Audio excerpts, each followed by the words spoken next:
السلام عليكم ورحمة الله وبركاته. ولنا في من حولنا دروس هنتعلمها من بعض. أنا بالجروب اللي معايا، الجروب ده جروب العيلة، جروب البيت، جروب الأسرة، جروب الأصدقاء المحيطين. كل حد انت بتحتكي بيه وبتتعاملي معاه بعلاقات مباشرة أو علاقات غير مباشرة، كل حد بيؤثر فيها وأؤثر فيه. احنا لينا في بعض دروس، هو ليه درس هيتعلمه بوجودي في حياته، وأنا ليا درس هتعلمه بوجوده في حياتي. كل شخص إن شاء الله حتى قطة بربيها في بيتي، أي حد في حياتي هو عبارة عن مراية للدروس اللي أنا هتعلمها. فاوعي تنزعجي من وجود مشكلات بينك وبين أي حد، إنها عبارة عن إشارات، رسائل بتقولك ربنا هنا حاجة المفروض تتعلميها، هنا درس انت جايه الارض تتعلميه، والدرس ده لن ينتهي، لن ينتهي، وهفضل اشوفه وهيتكرر. حتى لو الشخص اللي طالع لي معاه الدرس ده مشي، هيجيلي الدرس اقوى مع شخص تاني.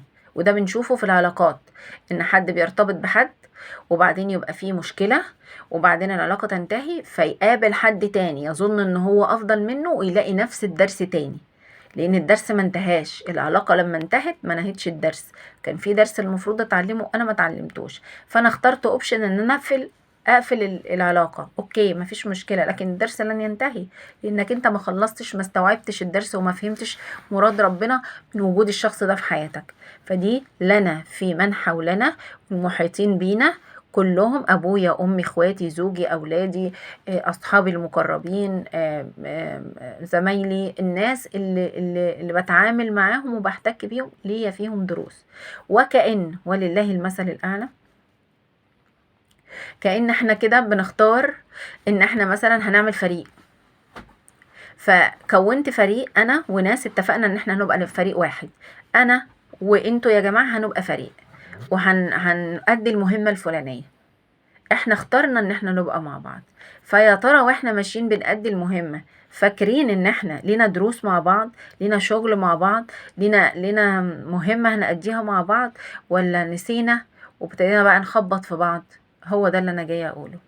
كل شيء بيقابلك من حد او بيقابلك من حد محيط ليك بيضايقك، بيستفزك، هو درس. افتح وافهم وتعلم الدرس، بدل ما تقعد تتعاد عليك الرسالة تاني من أشخاص آخرين. والله لو قفلت عليك ما بقاش عندك علاقات خالص، الدرس برضه هيجيلك، لأن انت نازل الأرض تتعلم مجموعة من الدروس هتتعلمها. خير، هنبتدي بقى ننطلق ونعيش أحلى عيشة. لسه مش عايز تتعلمها، لسه مش عايز تستقبل الدروس، لسه مش عايز تفتح دروسك وتفهمها، خلاص اوكي، هتفضل شغالة الدروس، شغالة زي الفيديو اللي شغال عمال على بطال. الشغل مش هيقف، الدرس مش هيقف، المشهد لازم هيفضل معاك لحد ما تستقر وتفهم الدرس وتستوعب حكمة ربنا من وجود الشيء ده في حياتك.